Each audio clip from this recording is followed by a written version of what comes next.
Karena Imam Sibawayh sendiri itu kalau bicara, apa ya, di dalam qodiyah ataukah hukum di dalam kitabnya Alkitab, Iya, itu kan beliau selalu menyebut gurunya, yang mana gurunya itu adalah Imam Khalil Ibnu Ahmad, ya kan? iya, Ketika orang mengambil ilmu dari Imam Sibawayh langsung tahu bahwa ini dari Imam Khalil, ya kan? Kemasyhuran dari, apa namanya, murid itu juga merupakan kemasyhuran dari gurunya. Kita mau baca ilmu apapun itu yang ada, semuanya mengandung syair dan syair itu diketahui sahih tidaknya, benar tidaknya iya. harokatnya, bagaimana ketukannya, wazannya, baharnya, itu hanya dengan ilmu arut.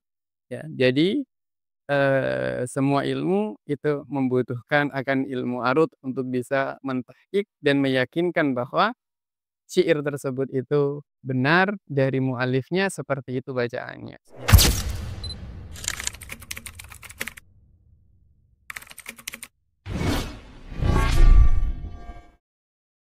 Assalamualaikum kawan Hiwar, senang sekali saya Hada Akbari bisa menjumpai kawan Hiwar dalam program podcast Bincang Kitab.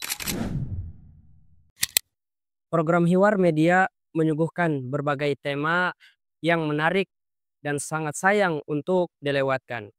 Nah, kawan Hiwar, pada topik kita hari ini yaitu membahas tentang ilmu arut. Apa itu ilmu arut?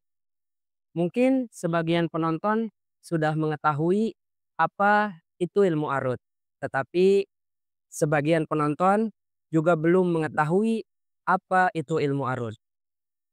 Nah, tepat sekali kesempatan pada hari ini kita akan membahas apa itu ilmu arut dan sejarah ilmu arut dan tugas ilmu arut kepada ilmu-ilmu yang lainnya.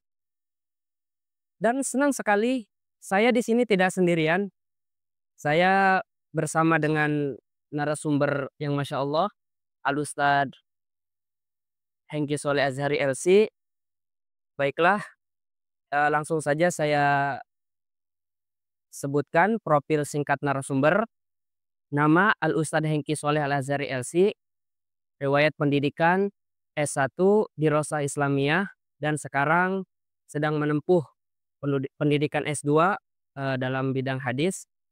Pengalaman beliau, beliau menjadi pembina rumah hiwar dan beliau telah banyak mengajar di berbagai macam rumah binaan dan juga madiyafah.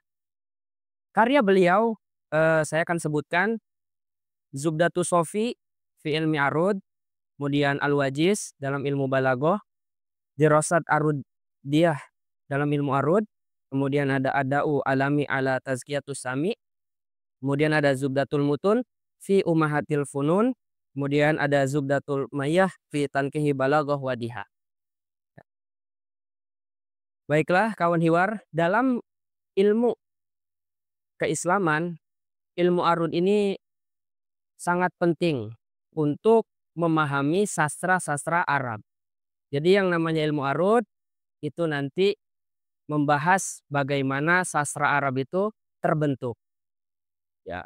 Kemudian kita tahu bahwasanya di berbagai macam pondok pesantren salafi yang ada di Indonesia itu mereka sudah mempelajari sebagian eh, mempelajari ilmu arud, tapi sebagian lagi belum mempelajari.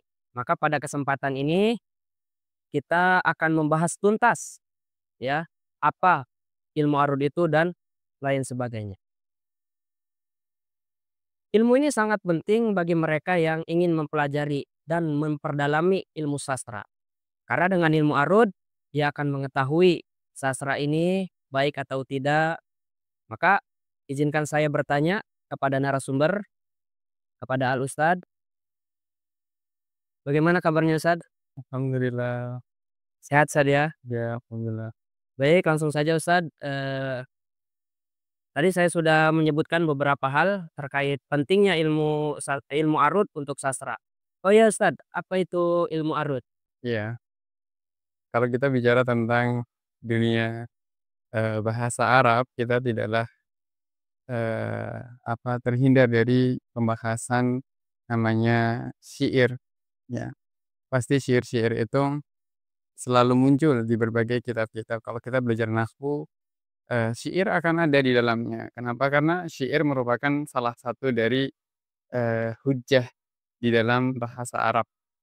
Begitu juga, syair itu merupakan hujjah juga di dalam, pentafsiran makna dari lafadz, bahkan di dalam lafadz Al-Qur'an, sebagaimana yang dilakukan oleh, Imam Ibn Abbas ya, sahabat Ibn Abbas radhiyallahu taala anhuma.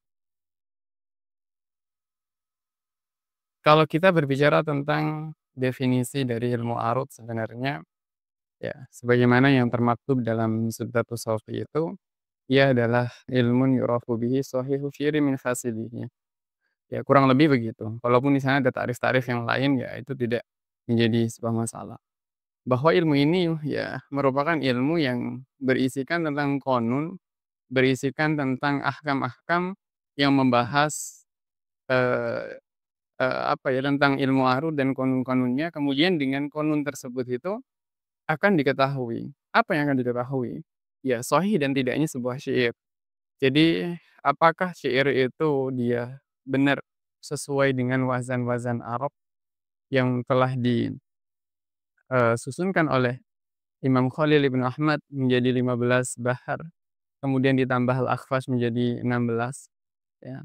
Maka, apakah syair tersebut itu sesuai dengan qanun, sesuai dengan, wazan yang dipakai oleh orang-orang Arab ataukah tidak?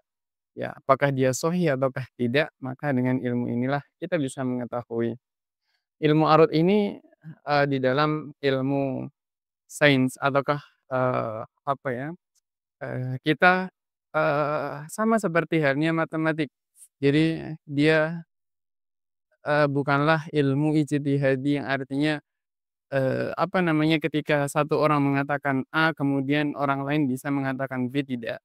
Tetapi adalah ketika kita meneliti sebuah syair, kita akan tahu bahwa ini sahih.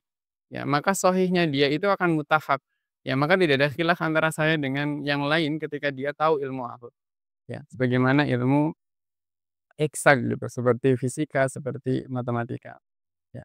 Jadi, oleh karena itu ilmu ini menjadi ilmu yang sebenarnya sangat mudah karena ya itu tadi, dia memiliki qanun yang, apa namanya, yang tidak berubah-ubah ya, tidak akan berpindah, apa namanya, berbeda dari satu pendapat ke pendapat yang lain, tetapi itu nanti dia, misalkan kita tahu bahwa wazan bahar tawil ya, ya sampai kapan pun wazan bahar tawil ya itu tidak akan berubah, ya. Faulun mafa'ilun, itu tidak akan berubah.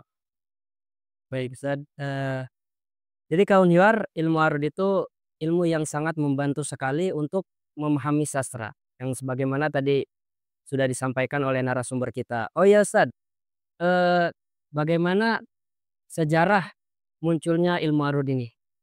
Kalau kita berbicara tentang sejarah ilmu arut ini banyak akwal mengatakan. Di dalam Zuhdatus Shawqi juga sudah disebutkan. Di situ ada beberapa akwal yang disebutkan dan yang sangat masyhur adalah, yang dituliskan oleh Imam Al-Atsari di dalam Alfiyahnya itu, ya, yang gimana bunyinya, "Ilmul Khalili rahmatullahi alaih, sababuhu mailul wara fi sibawayh." Ila akhirih. Eee, di situ disebutkan seakan bahwa sebab dari munculnya ilmu arut ini adalah karena condongnya para murid-murid Imam Khalil dan juga para ahli lughah, itu condong kepada Imam Sibawayh. Kemudian ketika Imam Sibawayh itu selesai belajar, kemudian mutamakin ilmunya sangat tinggi luar biasa, pulang ke negerinya, kemudian banyak murid-murid Imam Khalil itu ikut kepada Imam Sibawayh.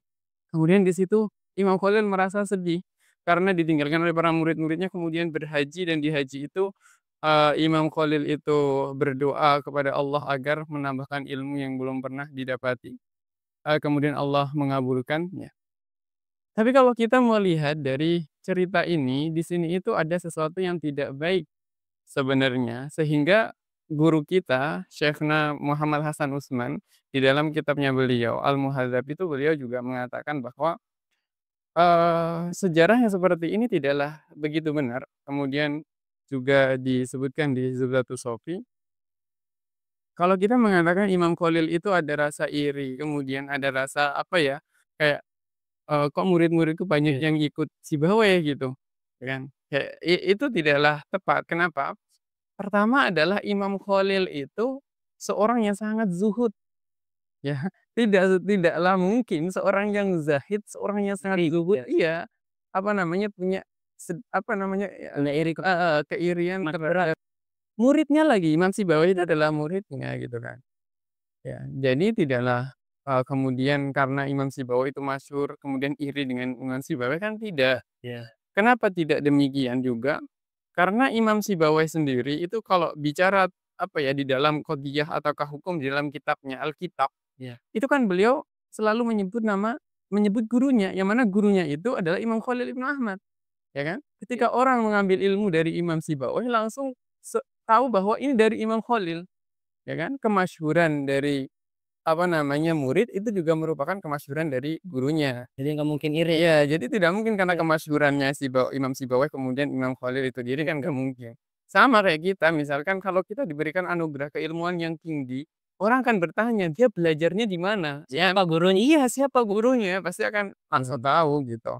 Ya makanya di situ, apa namanya, beberapa cerita-cerita yang kemudian sebenarnya cerita-cerita itu bisa digabungkan menjadi satu kisah, ya satu kisah yang mungkin kita tidak mengatakan bahwa Imam Khalil itu iri enggak, tetapi Ya, di saat Imam Khalil itu kemudian, apa namanya, banyak muridnya yang kemudian ikut kepada Imam Sibawayh karena Imam Sibawayh itu ilmunya yang luar biasa, ya sudah kalian, apa namanya, belajar dengan Imam Sibawayh karena sudah saatnya. Dan beliau memiliki waktu kesempatan untuk apa? Untuk apa? Untuk haji misalkan, ya, ya kan? Karena sibuknya mengajar kemudian beliau ada kesempatan untuk bisa berhaji. Ya kemudian, nanti di waktu haji itu beliau berdoa, tapi berdoanya bukan karena iri bukan, tetapi ya. karena ingin mendapatkan ilmu yang baru yang bisa diajar Sebelum-sebelumnya para ulama belum pernah ada. ini ya, Ustaz, ya? Bahkan beliau itu juga merupakan apa, wadhi qamus, ya Ya, mu'jam pertama itu yang yang ada pertama. Ma'jamul Ain. Nah itu sudah beliau masyhur, ya. Beliau sebelum menulis Ilmu Arud itu beliau punya kitab namanya, apa ya, tentang musik syair, tentang musik, tentang ghina dan syair begitu, pokoknya ada, tapi bukan ilmu arut, itu ada kaitannya sebenarnya sebelum menulis, syair. Kemudian dikisahkan juga ketika pulang dari, apa namanya, pulang dari Haji. ya dari haji lewat, daerah namanya Arut itu, Iya. daerah antara Mekah Madinah itu, kemudian di situ mendengarkan ketukan-ketukan orang penjual, apa, orang-orang buat Orang-orang penjual ya ya pasar ya? ya gitu, tembaga itu, ketuk-ketuk tembaga, kemudian merasa bahwa kayaknya ada hubungan dan ada kausalitas, ada hubungannya antara syair, musik, itu kayaknya ada ketukan gitu. Iya. Makanya, akhirnya beliau pun mencoba untuk, eee, apa namanya, meneliti dari syair-syair Arab, kemudian dapatlah beberapa wazan-wazan, ya. Iya seperti itu, yang kemudian digambarkan dalam Dairah Arudiyah. Aduh. Baik kawan Himar, Masya Allah, alhamdulillah, setidaknya kita sudah mengetahui apa itu ilmu arud dan juga sejarah munculnya ilmu arud. Oh ya Ustadz, apa keistimewaan ilmu arud dibanding dengan ilmu-ilmu yang lainnya? Setiap ilmu itu punya keistimewaannya masing-masing, Ya, dan sebenarnya kita tidak bisa untuk, apa namanya, hanya, mengatakan bahwa ilmu ini yang, apa namanya, paling kita, harus kita pelajari sedangkan yang lain enggak, itu tidak bisa. Karena satu ilmu dengan ilmu yang lain itu saling berhubungan ya, saling melengkapi. Ya misalkan kalau kita belajar ilmu balaghah, di situ ada syair-syairnya, kita tahu ya, syairnya sahih tidaknya dengan apa? Ilmu arud. Kita belajar usul fikih, di dalam usul fikih itu juga ada syair-syair iya, terkadang, juga ada nazam syair, nazom. Ya, nazam, Imam Imriti, Syekh Imriti, terhadap apa itu namanya, Waraqat, ya kan, beliau ya, kan punya nazam. Ya itu juga kalau kita ingin tahu bahwa nuskhohnya ini bener nggak sih? Nah itu hanya dengan ilmu arud, nggak bisa tidak dengan ilmu arud, ya kan. Kita membaca kitab tafsir, kitab ya. tafsir itu banyak syair-syairnya. Ya itu juga kalau kita ingin tahu tahqiqnya benar shahihnya, baharnya bahar apa, itu dengan ilmu arud. Ya, kita mau baca ilmu apapun itu yang ada, semuanya mengandung syair dan syair itu diketahui shahih tidaknya, benar tidaknya Ya. harokatnya, bagaimana ketukannya, wazannya, baharnya, itu hanya dengan ilmu arud. Ya, jadi, semua ilmu itu membutuhkan akan ilmu arud untuk bisa mentahqiq dan meyakinkan bahwa syair tersebut itu benar dari mu'alifnya seperti itu bacaannya. Ya. gitu. Baik Ustadz, seperti yang kita tahu ya, seperti nazom-nazom, kayak nazom alfiyah, kemudian nazom maksud, ya itu nazom sulamun aurok, itu semua nazom-nazom itu, di dalamnya itu ada ilmu arut. Di dalamnya itu pasti menggunakan bahar yang sudah dikarang, yang sudah benar-benar dibahas oleh Al-Imam Khalil Ibnu Ahmad Al-Farahidi. Kemudian para ulama akhirnya membuat nazom gitu. Baiklah tadi sudah kita mendengarkan yang beliau sampaikan. Selanjutnya, oh ya Ustadz, apa filosofi penamaan kitab Ustadz yang Masya Allah masyhur ini di kalangan kita dengan nama kitab Zubdatus Sofi fil Arud wal Qawafi. Gitu Ustadz. Ya, Sejarah singkatnya ya. sejarah singkat dari kitab ini ya, kitab ini itu, disusun dengan nama Zubdatus Shofie fil Arudi wal Qawafi, ya. Asal muasalnya adalah ingin berkhidmah kepada Syekhuna Muhammad Hasan Utsman, karena beliau yang mengajarkan Al-Fakir dalam ilmu arud dan qafiyah ini ketika di Al-Azhar. Beliau punya kitab namanya, awal kitab punya beliau adalah Al-Mursyidul Wafi, Iya. dicetak di Darul Kutub Ilmiah. Kemudian kitab tersebut itu diajarkan beliau, dituliskan beliau waktu beliau mengajar di, Jamiah Islamiyah, eee, Ibnu Saud Ibnu Saud atau Saud, Ibnu Saud. ya, di Riyadh ya, di Ya, Riyadh Riyadh. ya. Kemudian, atau waktu beliau mengajar di Ummul Qura, Makkah Al-Mukarramah.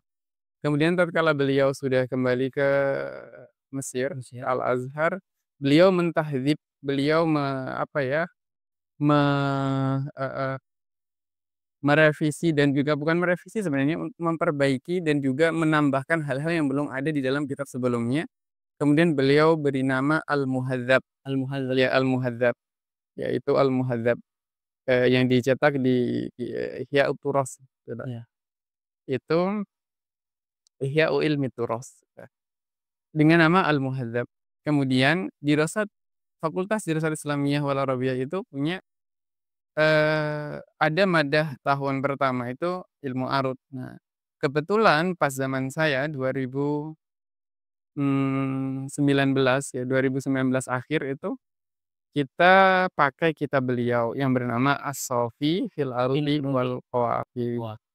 Nah, karena untuk berkhidmat pada kitabnya beliau, itu akhirnya membuatlah zubdahnya ataukah intisari dan ringkasnya dari As-Shofie tersebut. Maka di situ banyak sebenarnya hal-hal yang dihilangkan, ya penting, tetapi kenapa dihilangkan, ya beberapa alasan, ya. Kemudian, ada hal-hal yang ditambahkan di dalam kitab Subdatus Shofie, apa yang mungkin belum disampaikan oleh beliau di dalam kitabnya As-Shofie tersebut ataukah Al-Muhadzab, begitu. Jadi itulah alasan kenapa, dia diberi nama Zubdatus Shofie. Adapun Zubdah itu sendiri sebenarnya terinspirasi dari Sayyid Muhammad Alawi Al-Maliki ketika beliau menulis Kitab kitab Zubdatul Itqan. Zubdatul Itqan, ya, Zubdatul Itqan, yang mana itu merupakan ringkasan dari Al-Itqan Al-Itqan fi Ulumil Quran. Ya, karya dari Imam As-Suyuti, Asy'ari. begitu. Baik, Masya Allah tadi ya kita sudah mendengar, filosofi pembuatan kitab Zubdatus Sofi ini, yaitu untuk berkhidmat kepada guru beliau, yaitu Syekhuna Hasan Utsman. Dengan berkhidmat akhirnya kitab Zubdatus Sofi ini sangat bermanfaat, baik di Mesir ataupun di Indonesia, di berbagai macam, tempat gitu ya. Ada sudah dipakai di universitas di Indonesia, udah dipakai di mana aja Ustaz ini? Dijadikan kurikulum? Sebelumnya pernah dipakai di, marhalah magister ya, magister di, Ma'had Ali di Ya. Jakarta. Kemudian, kitab ini juga dikaji di Pondok Pesantren Sarang, Ya. ya, Pondok Pesantren Sarang, Mbah Maimun Zubair, gitu. Juga ada di beberapa ma'had yang lain, kalau di Indonesia. Ya kalau di Mesir ya Ya. sudah. Sudah ma'ruf ya.